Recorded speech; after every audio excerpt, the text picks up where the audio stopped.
Hello students, स्वागत है हमारे YouTube channel DK study centre में। ठीक है, और आज हम लोग पढ़ने वाले हैं 10th क्लास का जो है बहुत ही इम्पॉर्टेंट टॉपिक। ठीक है, जो साबुन तथा अपमार्जक। ठीक है, साबुन को बोलते हैं सोप और अपमार्जक को बोलते हैं डिटर्जेंट। ठीक है, तो ये होता क्या है, ये इसका निर्माण कैसे होता है। ठीक है, और दूसरा चीज़ मिसेल एक इसमें आता है, मिसेल का निर्माण कैसे होता है। दूसरा और तीसरा टॉपिक ये है कि साबुन जो होता है वो किस प्रकार कपड़े का सफाई करता है। ठीक है, तो आइए हम लोग शुरुआत करते हैं। तो सबसे पहले साबुन बनाने के लिए हमें क्या करना पड़ेगा कि हमें समझना पड़ेगा कि वसा लेना है या तेल लेना है। ठीक है, तो तेल और जो वसा होता है, ठीक है, वो उच्च अणुभार वाले कार्बोक्सिलिक अम्ल का एस्टर होता है। ठीक है, तो एस्टर क्या होता है, तो कोई भी उच्च अणुभार वाले अम्ल और एल्कोहल, एल्कोहल में क्या लेंगे, ग्लिसरॉल ले लेंगे। ठीक है, तो अगर एल्कोहल और ग्लिसरॉल और उच्च अणुभार वाले कार्बोक्सिलिक अम्ल की क्रिया कराते हैं तो हमें क्या बनता है, एस्टर प्राप्त होता है, जिसे हम क्या कहते हैं, तेल या वसा कहते हैं। ठीक है, तेल क्या होता है कि जो किसी भी तापमान पे अगर जल के रूप में पाया जाए तो उसे हम क्या कहते हैं, लिक्विड के रूप में पाया जाए तो उसे हम कहते हैं तेल। ठीक है, लेकिन अगर किसी तापमान पे क्या हो जाए कि अगर वही तेल जम जाए यानी वो घी के रूप में बदल जाए तो उसे हम क्या कहते हैं, उसे हम कहते हैं वसा। ठीक है, अब देखिए आपके बुक में जो है इस वसा का जो यानी हम कह सकते हैं कि जो उच्च अणुभार वाले कार्बोक्सिलिक अम्ल हैं, जैसे कि स्टीयरिक अम्ल जो आपका मक्खन में पाया जाता है। ठीक है, और पामिटिक अम्ल जैसे कि आपका ये पामिटिक अम्ल जो होता है आपका उसमें मिलता है, अरे क्या बोलते हैं, जो होता है सेव, है ना। तो सेव में जो खट्टापन होता है वो किस अम्ल की वजह से होता है, तो पामिटिक अम्ल की वजह से होता है। ठीक है, और ओलेइक अम्ल, तो ओलेइक अम्ल में जो होता है वो C17H33 और COOH होता है। आप जानते हैं कि कार्बोक्सिलिक अम्ल की पहचान है कि जिसमें COOH हो वही क्या हो जाएगा, कार्बोक्सिलिक अम्ल हो, और ये क्या है, हमारा हाइड्रोकार्बन है। ठीक है, तो इसको याद करने का सबसे आसान तरीका स्टेरिक अम्ल का कि इसमें कार्बन जो होता है वो 17 होता है, इसका दोगुना कर देंगे, 17 दुना के 34 और एक जोड़ देंगे। ठीक है, तो 17 दुना के 34 और एक 35 यानी हो जाता है C17H35 COOH। और दूसरा होता है पामिटिक अम्ल, तो इसका भी हम लोग क्या करेंगे कि इसमें हाइड्रोकार्बन है तो इसको याद करने का है कि ये 15 दुना के 30 कर देंगे और एक जोड़ देंगे। ठीक है, यानी C15H31 COOH। ठीक है, और एक ये होता है C17H33 COOH, तो ये क्या होता है, ये तेल के रूप में पाया जाता है। ठीक है, जो ओलेइक अम्ल होता है वो तेल के रूप में मिलता है, और इसमें चूंकि 2 हाइड्रोजन कम होता है अर्थात यह एक एल्कीन का रूप होता है, यानी इसमें कहीं बीच में कार्बन कार्बन डबल बॉन्ड होगा। ठीक है, और इन सब में कार्बन कार्बन हर जगह क्या होगा, सिंगल बॉन्ड यानी एकल बंध होगा। ठीक, अब हम लोग आ जाते हैं, ठीक है, कि तेल या वसा से हम लोग साबुन कैसे निर्माण करेंगे। ठीक है, तो देखिए जो उच्च अणुभार वाले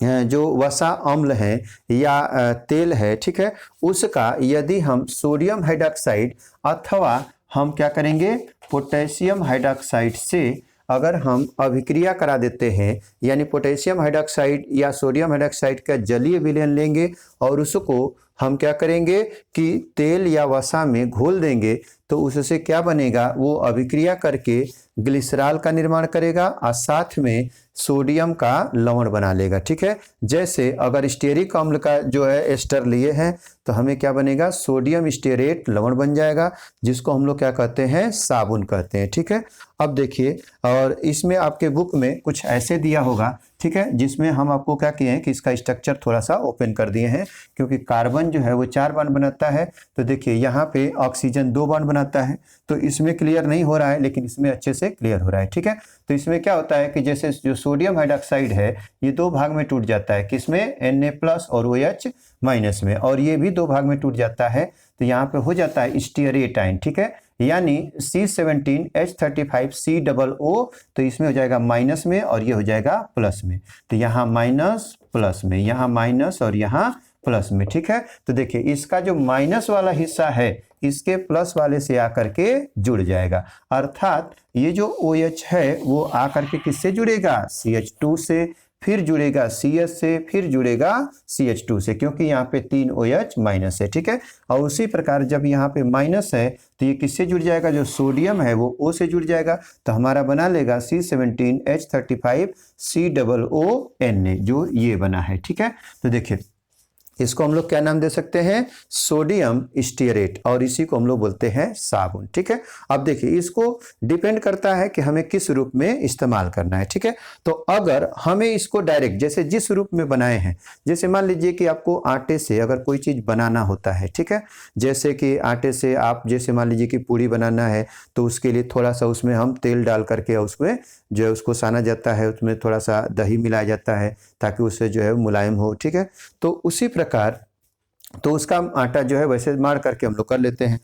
यदि डायरेक्ट अगर मान लीजिए कि आपको जैसे कि कहा जाए कि अगर कोई देहात में, हमारे देहात में जो है वो लिट्टी चोखा ज़्यादा मशहूर होता है, तो उसमें लिट्टी बनाने के लिए उसमें क्या होता है, थोड़ा आटा जो है वो कड़ा होना चाहिए, और उसके लिए क्या करते हैं कि थोड़ा पानी उसमें कम डालते हैं, ठीक है, और कम डाल के खूब मारा जाता है, ठीक है, उसको अच्छे से, ताकि उसमें से जो है वो कड़ा आटा बने, ठीक है, और ताकि जो है लिट्टी बढ़िया से सिकाए। तो होता क्या है, और तीसरा कंडीशन ये आता है कि जैसे नॉर्मल अगर रोटी बनाना है तो उसको हमको नरम आटा चाहिए, ठीक है, तो उसके लिए हम लोग थोड़ा सा ज़्यादा पानी थोड़ा थोड़ा करके डाल के और उसको बढ़िया से मारा जाता है, ठीक है। तो देखिए हमें 3 प्रकार का हुआ। तो अगर हम डायरेक्ट जैसे नॉर्मल अगर रोटी बनाते हैं तो उसमें क्या करें, केवल पानी डाल करके उसको मार दिए और सान दिए, ठीक है। तो उससे जो आटा बना या जो फ्रेम बना, तो उसी प्रकार जो ये पाउडर है उसी इसमें हम क्या करेंगे, अगर हम पानी डाल करके उसको मार देंगे और इसको एक फ्रेम में काट करके, साबुन के फ्रेम में अगर काट देंगे, तो ये हमारा क्या हो जाएगा, कपड़ा धोने वाला साबुन बन जाएगा। लेकिन अगर इसमें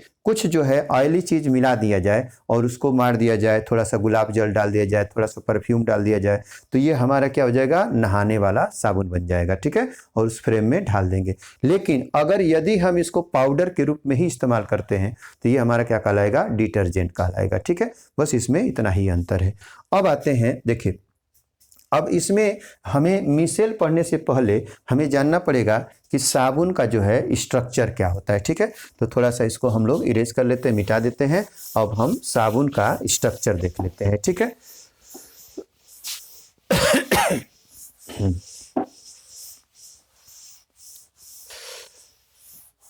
जैसा कि हम लोग देखें कि साबुन के जो फार्मूला होता है वो कितना होता है, C17H35 और COONA, ठीक है। अगर हम एक स्ट्रक्चर ले लें तो इसमें क्या होता है, जैसे मान लीजिए अगर हम CH3 ले लेते हैं, ठीक है, इसमें स्ट्रक्चर बनाते हैं CH3, CH2, CH2, फिर CH2, फिर यहाँ पे क्या हो जाएगा CH2, ठीक है, फिर यहाँ पर हो जाएगा CH2, फिर ये हो जाएगा CH2, फिर CH2, फिर यहाँ पे हो जाएगा CH2, फिर हो जाएगा यहाँ पे CH2, यानी 2, 2, 4, 2, 6, 2, 8, 2, 10, ठीक है। अगर हम इसमें थोड़ा सा और बढ़ा दें CH2, फिर यहाँ हो जाएगा CH2 और ये हो जाएगा CH3, तो 1, 2 यानी 2, 2, 4, 2, 6, 2, 8, 2, 10, 2, 12 और एक हो जाएगा ये 14, ये हो जाएगा 15, ये हो जाएगा 16 और यहाँ हो जाएगा 17। तो देखिए यहाँ पे हो जाएगा COO, यहाँ पे होगा O और यहाँ हो जाएगा Na, ठीक है। तो इस पे एक प्लस चार्ज आ जाएगा और इस पे होगा माइनस चार्ज, ठीक है, ये से जुड़ा रहेगा। अब देखिए इसमें क्या होता है कि इसके 2 भाग होते हैं, ठीक है। तो देखिए ये वाला जो भाग होता है, जैसे मान लीजिए कि यहाँ पे जो हाइड्रोकार्बन वाला भाग है, ठीक है, तो इसको हम लोग बोलते हैं द्रव विरोधी भाग।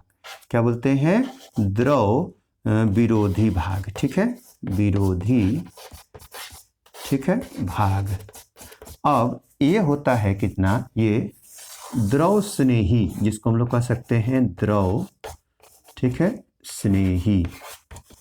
स्नेही भाग होता है, ठीक है। यानी जो साबुन होता है वो 2 भागों से मिलकर बना होता है। एक तो होता है द्रव विरोधी भाग और दूसरा होता है द्रव स्नेही, जिसको हम लोग बोलते हैं इसको हाइड्रोफिलिक पार्ट,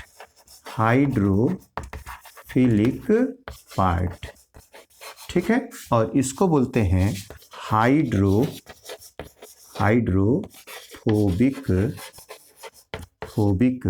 ठीक है, पार्ट, ठीक है। अब देखिए इसको क्या किया जाता है कि चूंकि इतना लंबा तो हम लोग लिख नहीं पाएंगे, ठीक है, तो इसको हम लोग लिख देते हैं, जैसे R लिख देंगे इसको बस ऐसे ऐसे लिखा जाता है COO माइनस, और यहाँ पे क्या हो जाएगा Na प्लस। इस साबुन को हम ऐसे भी लिख सकते हैं, ठीक है। तो देखिए ये वाला जो पोर्शन हो जाएगा ये क्या कहलाएगा, माइनस वाला भाग, और ये जो कहलाएगा वो हमारा हाइड्रोफोबिक वाला पार्ट, ठीक है। माने द्रव विरोधी भाग ये कहलाएगा, और ये द्रव स्नेही भाग, ठीक है। माने ये द्रव से जुड़ने का काम करेगा। अब आ जाते हैं इसका महत्व क्या होता है, अगर हम इतना जान लिए, ठीक है। तो देखिए होता क्या है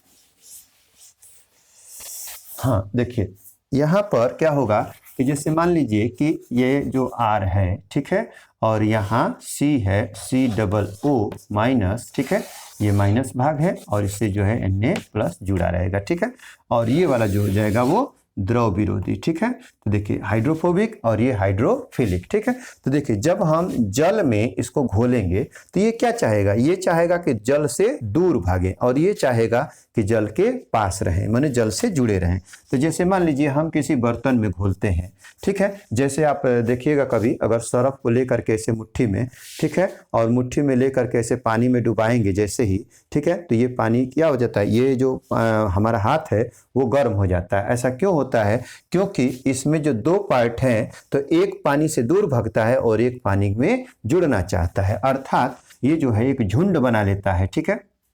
तो देखिए हमारे पास क्या हुआ कि जैसे ही हम लोग यहाँ पे आते हैं तो यहाँ R इकट्ठा हो जाएगा, और ऐसे करके ये झुंड के रूप में इकट्ठा हो जाएगा, ठीक है। यहाँ पे सब का जो है R एक जगह हो जाएगा, यानी यहाँ पर जो मिलेगा वो क्या मिलेगा, माइनस वाला मिलेगा, ठीक है। तो देखिए यहाँ पे जो है ये माइनस, ठीक है, ये माइनस, ठीक है, और ये माइनस, ठीक है। तो इसमें माइनस वाला part minus minus minus minus यहाँ पे,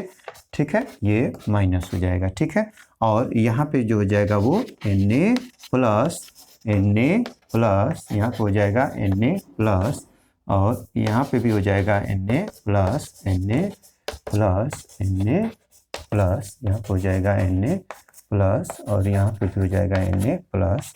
और यहाँ पे हो जाएगा Na प्लस, और ये भी हो जाएगा Na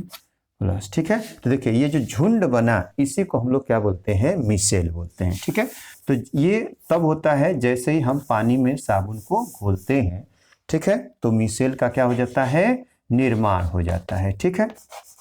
देखिए मिसेल का निर्माण हो गया, ठीक है। ये मिसेल की संरचना, माने एक झुंड बना के चारों ओर से, जैसे मान लीजिए कि अगर कहीं आप जंगल में जाते हैं, ठीक है, और 10-20 लोग हैं, और जंगल में अगर ये डर है कि शेर कहीं से भी हमला कर सकता है, तो आप क्या करते हैं कि चारों तरफ एक झुंड बनाते हैं, और सब लोग बंदूक लेके मसाल लेकर के और आगे की तरफ रहते हैं ऐसे, ठीक है, और सब एक झुंड में, और धीरे धीरे जैसे मान लीजिए कि एक आने झुंड बनाया, ठीक है, और सब लोग इधर बंदूक लेके इधर इधर हैं, और सबका जो पीठ है वो बीच में रहेगा, ठीक है, ये ध्यान रखना है। और ताकि ये झुंड में धीरे धीरे आगे बढ़ते हैं, ठीक है, ताकि अपनी सुरक्षा कर सके। ठीक उसी प्रकार जब ये साबुन को हम लोग जब जल में डालते हैं तो ये वाला जो पार्ट है ये सारा ये जल से जल स्नेही है, क्या है, जल स्नेही है, ठीक है, जल स्नेही। और ये वाला जो पार्ट है आर वाला ये क्या है, द्रव विरोधी है, ठीक है,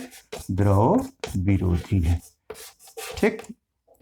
तो ये क्या करता है कि जितने भी द्रव विरोधी हैं, मानो जो आर है सभी का वो एक जगह इकट्ठा हो जाता है, ठीक है, और जितने द्रव स्नेही है वो सब ऊपर हो जाता है, ठीक है। और ये ऊपर जो है पानी में ऐसे द्रव के संपर्क में ऐसे रहते हैं, ठीक है ना, ये ध्यान रखना है। द्रव के संपर्क में क्या रहेगा, जो जल स्नेही भाग होगा, ठीक है, ये पूरा चारों तरफ से एकदम झुंड बना लेगा, ठीक, माने एक ग्रुप बना लेगा, समूह बना लेगा, ठीक है। तो इसे हम क्या कहते हैं, मिसेल कहते हैं, ठीक है। अब देखिए हमारे पास, अब ये तो हमने जान गया कि मिसेल का फॉर्मेशन कैसे होता है, यानी हम कह सकते हैं कि जब साबुन को या सरफ को जल में घोलते हैं तो जल में जो साबुन है, साबुन के दो पार्ट द्रव स्नेही और द्रव विरोधी, ठीक है। तो जितने भी द्रव विरोधी भाग हैं वो सब एक जगह क्या हो जाता है, इकट्ठा होकर झुंड बना लेते हैं, जिससे कि द्रव स्नेही भाग वो द्रव के संपर्क में रहे और द्रव विरोधी भाग द्रव से दूर रहे, ठीक है। इस प्रकार एक गोलाकार भाग बना लेते हैं और इसी को हम लोग कहते हैं मिसेल, ठीक है। और जैसे ही हम लोग, ठीक है, अब कपड़ा भिगोते हैं, ठीक है, जिसमें मान लीजिए कि यहाँ पे मैल जो है वो छिपी हुई है, ठीक है, जैसे मान लीजिए हमने कपड़ा भिगोया, इस पे ऐसे इतना मैल जमा हुआ है, ठीक है, तो देखिए ऐसे क्या होता है, ये झुंड तुरंत टूट जाएगा, ठीक है, और ये झुंड टूट करके और इसमें जो आर है वो ऐसे आर इसमें ये घुस जाएंगे, सब के सब आर जो है वो घुस जाएगा, ठीक है, और ऐसे करके द्रव स्नेही भाग जो है वो ऊपर रहेगा, ठीक है, और ऐसे ये मिल जाएगा, ठीक, द्रव स्नेही भाग इसमें ऊपर रहेगा, Na प्लस Na, यहाँ पे plus Na plus Na plus यहाँ पे Na प्लस ये Na प्लस, ये पानी में घुल जाएगा, लेकिन हमारे पास ये कपड़ा था और इसमें ऐसे मैल जमा हुई थी, ठीक है, देखिए तो ये हमारी क्या हो गई, मैल हो गई, ठीक, और ये हमारा क्या हो गया, कपड़ा हो गया, क्लॉथ हो गया, ठीक है, यानी ये कपड़ा है, ठीक। तो कपड़े को हम जैसे ही पानी में भिगोते हैं, इसमें मैल जब फूलती है और उसमें जा करके ये तुरंत उसमें घुस जाते हैं, जब घुस जाने के बाद, ठीक है, अब अभी भी ये कपड़े को साफ नहीं करेंगे, ठीक है, लेकिन जब कपड़े को धुलाई की जाती है, यानी उसको जो है मैंने धोते हैं, खींचते हैं, ठीक है, डंडे से चाहे पीटते हैं चाहे हाथ से ही उसको निचोड़ते हैं, तो क्या होता है कि जब इसको जैसे चोट लगती है तो ये सारे के सारे लेके निकल जाते हैं, ठीक है, और जब लेके निकल जाएंगे तो पुनः हम मिसेल का निर्माण करेंगे, लेकिन इस बार क्या होगा, इसमें जो सारा जो मैल है वो इकट्ठा होकर इसमें आ जाएगा, जिसके कारण ये मैल जो है इसमें आ जाएगा, ठीक, और फिर अपना मिसेल का निर्माण करेंगे, ठीक है, माने ये जो हो जाएगा ये मैल है, ठीक है, जिसको हम लोग कह सकते हैं डर्ट। आज जब मैल इकट्ठा हो जाएगा और उसके बाद जब कपड़े को हम लोग पूरा जो है गूंथ लेते हैं या डंडे से उसको पीट लेते हैं, तो उसके बाद जैसे इसमें पानी डालते हैं तो ये मिसल के कण जो है पानी के साथ बह करके और दूर चले जाते हैं, ठीक है, और पानी कपड़े से दूर हो जाते हैं और कपड़ा हमारा पूरा क्या हो जाता है, क्लीन हो जाता है, ठीक है, यानी हम कह सकते हैं कि जब हम कपड़े की धुलाई करते हैं तो साबुन को पानी में जैसे ही डालते हैं, सबसे पहले साबुन के दो पार्ट होते हैं, द्रव स्नेही और द्रव विरोधी भाग, ठीक है, जिसमें वो द्रव स्नेही और द्रव विरोधी भाग इस प्रकार इकट्ठा हो जाते हैं कि द्रव स्नेही भाग जो होता है वो जल के संपर्क में रहता है तथा द्रव विरोधी भाग वो द्रव से दूर हो जाता है और एक झुंड का निर्माण कर लेते हैं, ठीक है, लेकिन जैसे ही हम कपड़ा भिगोते हैं उस पानी में, यानी जिसमें सरफ घोले हुए हैं, भिगोते हैं, उस कपड़े में जो मैल होती है, मैल के ऊपर आकर के ये जो द्रव विरोधी भाग है ये तुरंत आकर के और उसमें क्या होता है वो घुस जाते हैं, ठीक है, और जो आर है वो मैल में दबा रह जाता दब जाता है और उसके बाद छिप जाता है और जो उसका द्रव स्नेही भाग है वो ऊपर रह जाता है, ठीक है, और फिर 1 घंटे बाद या 10 मिनट 20 मिनट के बाद जब हम कपड़े को फिर से उसकी धुलाई करते हैं, निचोड़ते हैं, तो फिर ये द्रव स्नेही भाग मैल को लेकर के साथ में और फिर ये मिसेल का निर्माण कर लेते हैं। अब इस बार जो मिसेल में, ठीक है, मिसेल में क्या रहेगा, द्रव विरोधी भाग भी रहेगा और साथ में मैल भी रहती है, ठीक है, और उसके बाद जैसे ही हम पानी डालते हैं तो वो जो कपड़ा है वो हमारा साफ हो जाता है और वो मिसेल के कण है कपड़े को छोड़ के दूर निकल जाते हैं, ठीक है, और इस प्रकार हमने पढ़ लिया कि जो साबुन होता है, साबुन का निर्माण कैसे होता है, अपमार्जक क्या होता है, और दूसरा चीज़ हम लोग पढ़े मिसेल का निर्माण कैसे होता है और मिसेल से जो है या कोई साबुन है वो कपड़े की धुलाई कैसे करता है, ठीक है। तो उम्मीद है ये वीडियो आप सबको बहुत पसंद आएगी, ठीक है, और वीडियो पसंद आती है तो ज़रूर इसको वीडियो को लाइक शेयर और सब्सक्राइब ज़रूर कीजिए और आप सबका वीडियो देखने के लिए बहुत बहुत धन्यवाद, ठीक है।